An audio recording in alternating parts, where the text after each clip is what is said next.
E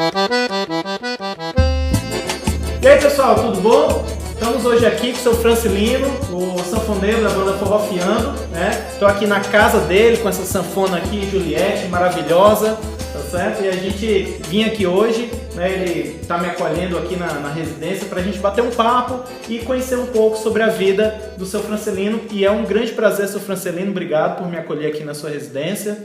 Um prazer é todo meu, é uma satisfação muito grande e um prazer contar alguma coisa da minha vida.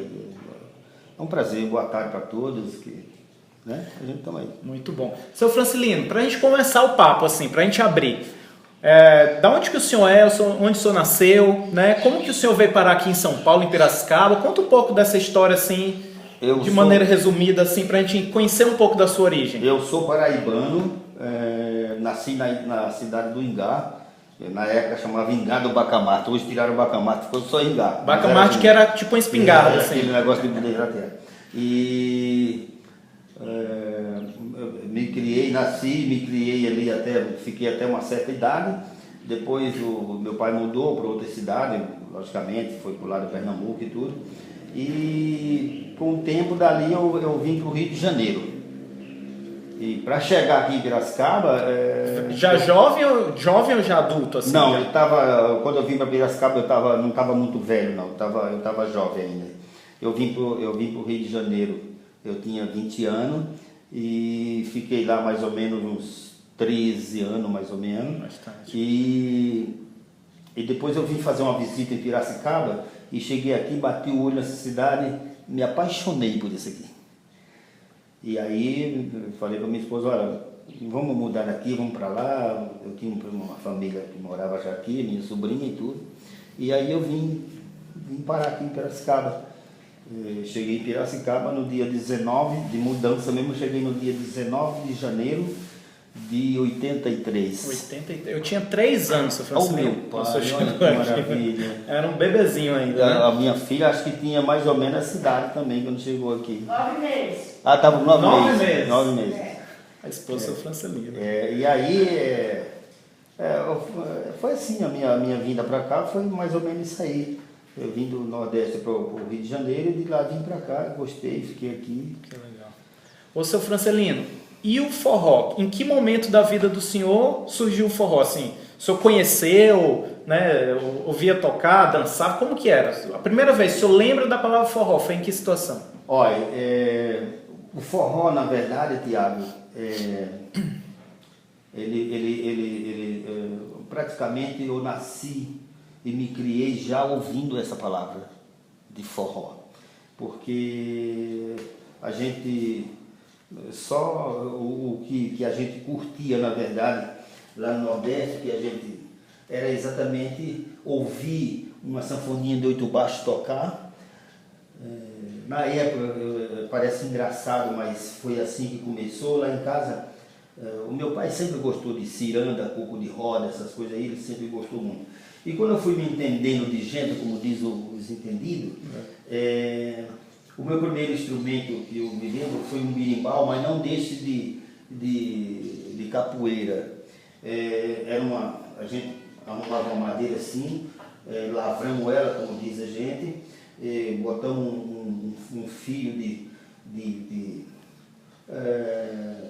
um arame tirado de roda de pneu de caminhão, e um do lado do outro tinha 2 quengos de coco, um coco cortado no meio, esticava, e tinha um banquinho para mim sentar e uma latinha para pôr o pé aqui em cima, mais ou menos aqui, para segurar aquilo ali, e com um vidro e um negocinho batendo aqui, eu tirava as notas.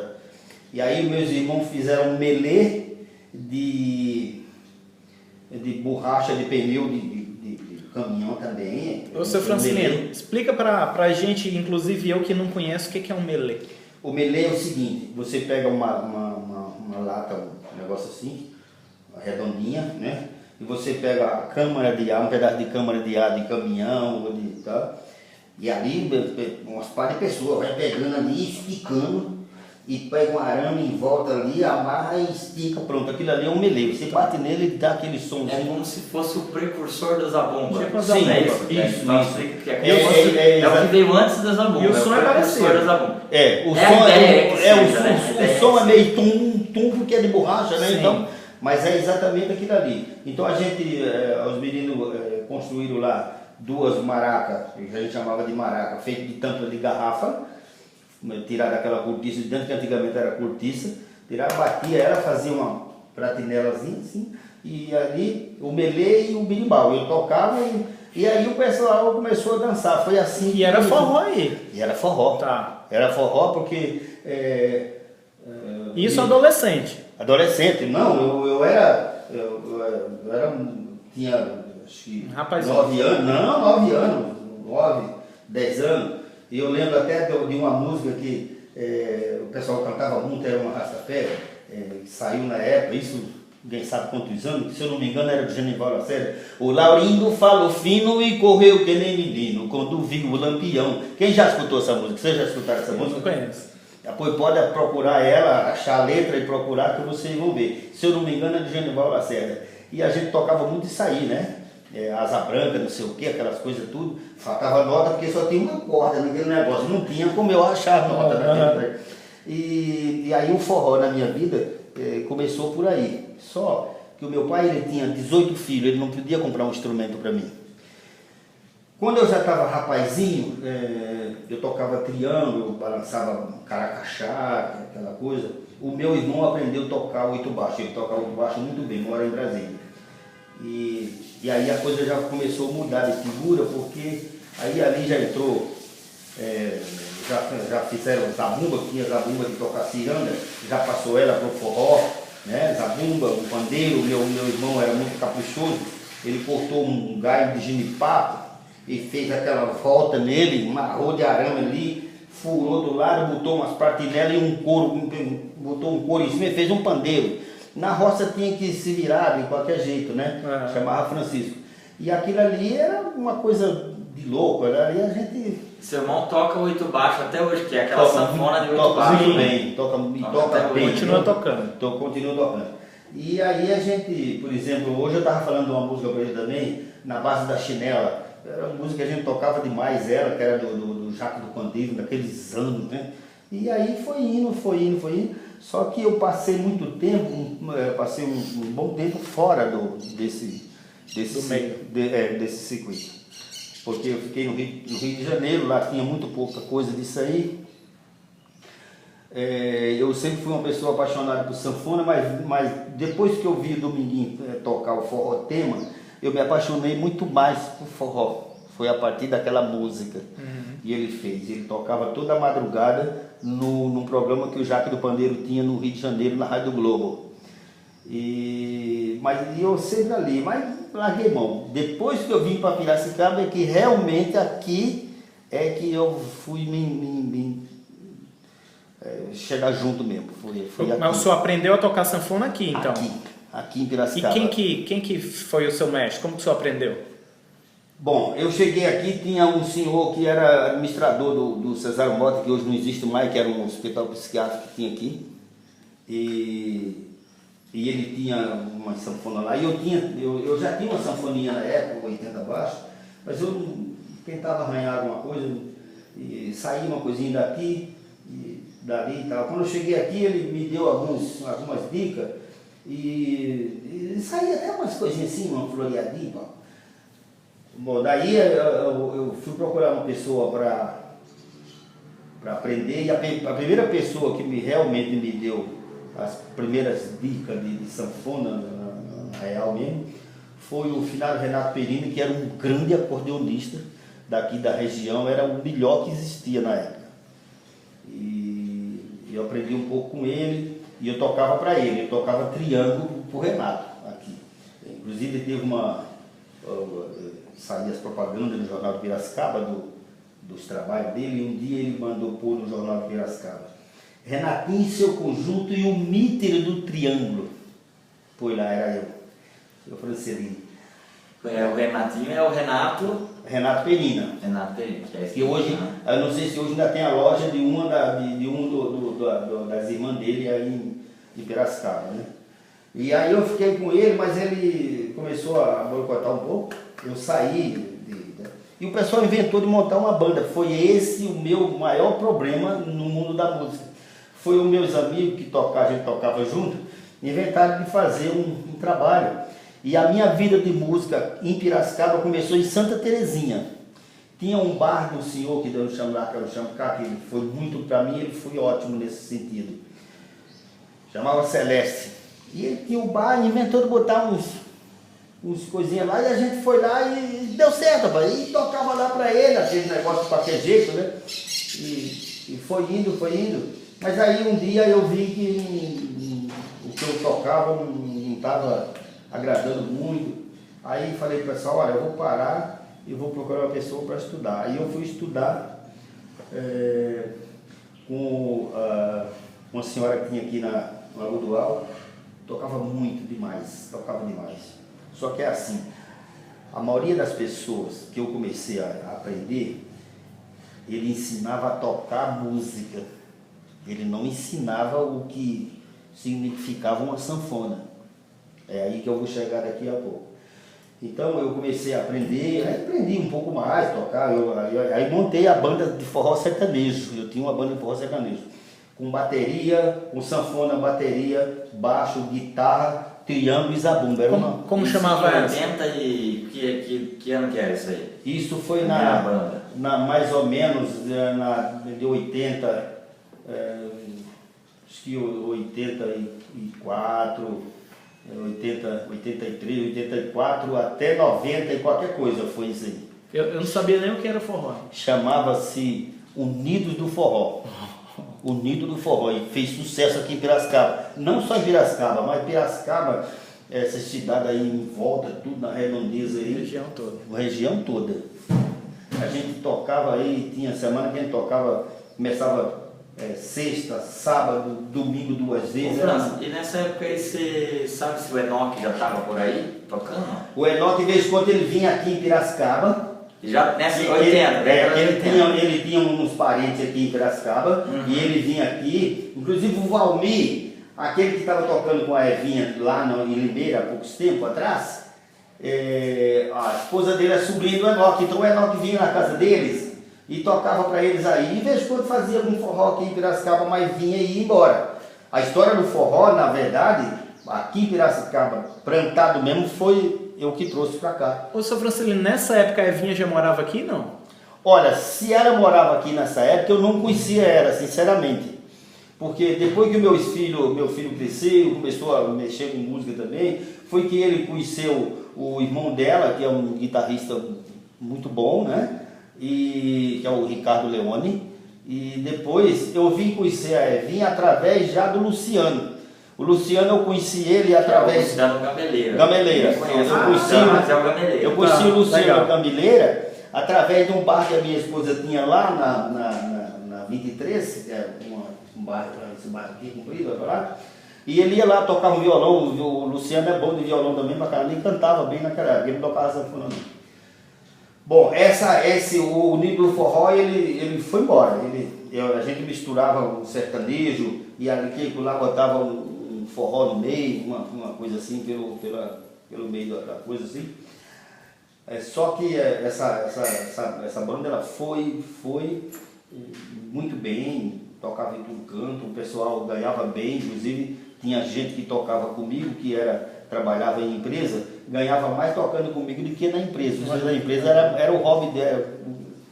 Bom, não, tranquilo. O senhor estava falando que nessa época o pessoal estava ganhando dinheiro, aí o rapaz que às vezes trabalhava na firma ganhava mais no forró do que lá. E aí tem um lance assim que a gente escuta isso quase que todo dia. Ou não é, né? Os caras falam assim, porque forrozeiro não consome, que não dá dinheiro, que não sei o quê. Como que é essa história? Dá dinheiro ou não dá o forró? Opa! Opa, já temos uma opinião aqui. O forró... Naquela época... o senhor falou também, por exemplo, que nos Estados Unidos tinha que trabalhar e tal, não sei o quê, porque o dinheiro não estava dando e tal. Sim. Então, Parece que às vezes dá, depende, como que é isso? É assim, nos Estados Unidos eu não podia ficar só de música, porque quando a gente chegou já teve aquele problema todo que não dava para sobreviver de música, e depois também a gente pegava aqueles trabalhos e não tinha muito para fazer, não tinha muito lugar para tocar. E o custo de vida lá é alto também, né? É alto, muito só caro. que é caro, Thiago, mas acontece que em relação ao nosso preço aqui no Brasil, ao nosso custo de vida daqui, lá é moleza. Você trabalha um dia de serviço, dá para você comprar comida para comer um mês. Aqui você trabalha um dia de serviço, só dá para você almoçar no outro dia. É verdade. Essa é a diferença. Então, o que acontece? O forró, ele dá um pouco de dinheiro, isso não tem dúvida, ele dá um pouco de dinheiro. Só que as pessoas precisam saber o seguinte: tudo na vida tem que ter uma boa administração. E vamos fazer uma hipótese. Vamos fazer uma hipótese que a pessoa trabalha numa firma, ganha R$ 2.500 por mês. Ele vai passar com aqueles R$ 2.500. Se ele for tocar forró e ele conseguir arrumar aqueles R$ 2.500 por mês, o que é que ele tem que fazer? Ele tem que administrar aquilo ali para poder dar para ele sobreviver no mês. Se ele pegar aquele dinheiro e for, eu vou ganhar 100 hoje, mas amanhã eu vou ganhar 200 não sei aonde, depois eu vou ganhar 300 não sei aonde, eu vou gastando. Quando chegar o final do mês, ele gastou tudo aquele dinheiro e ele não tem como sobreviver, não vai pagar as contas dele, ele não vai fazer nada. Por quê? A falta de administração do dinheiro. Porque o forrofiano, ele já teve uma época que eu, o Léo e o Santão e o Biro e o meu sobrinho, que parece que depois ele saiu, ficou a gente 5, eu, o Léo, o Biro e o Santão, 4. E a gente sobreviveu uma boa época com o dinheiro do forró. Deu para sobreviver tranquilo. A gente os 4 tirava o dinheiro de sobreviver, de pagar as contas do mês e tudo. Tocava diariamente. Tocava direto, naquela época do auge, aí tinha mês que aí tocava 25 datas, né? Então tava legal. Isso foi mais ou menos em que ano? Isso foi mais ou menos em, deixa eu ver, 2002, não? Eu acho que foi. Entre 99 e 2002 a gente fomos muito bem. Viu, seu Francelino? Então, o senhor falou assim, naquela época, lá no auge, que a gente sobrevivia bem, né, do forró e tal, não sei o quê.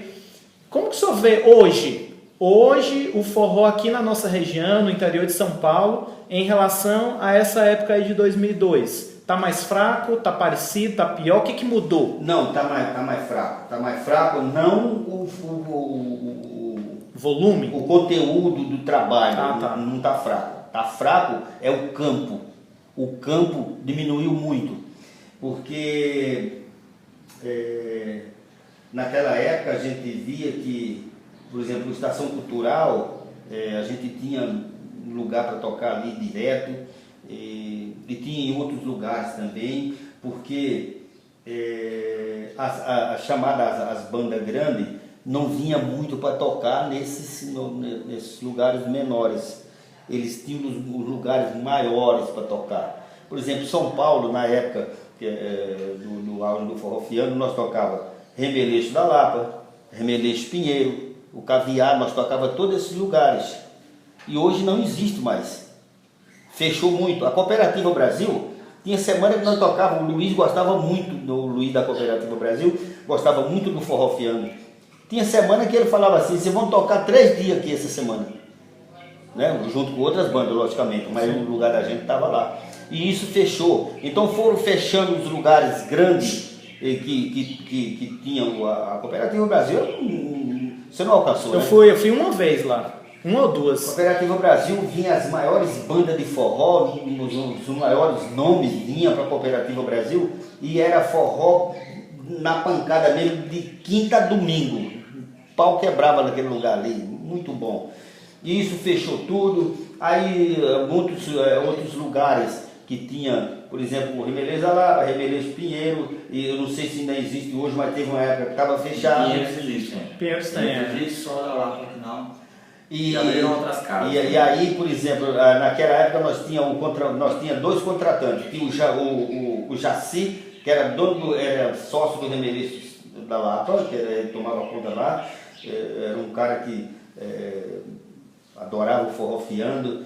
Teve até umas histórias aí pelo meio, porque tinha o cara, o Jorge, a região das águas. O forrofiano mandava naquele lugar ali, o Jorge botava a gente para tocar em tudo quanto era de festa. Prefeitura, tudo, baile. Circuito das águas, Água de Lindóia, São Monte Sião, Ouro Fino, tudo, né? Estava para tocar. E isso tudo foram acabando. Então o que acontece? O campo foi diminuindo.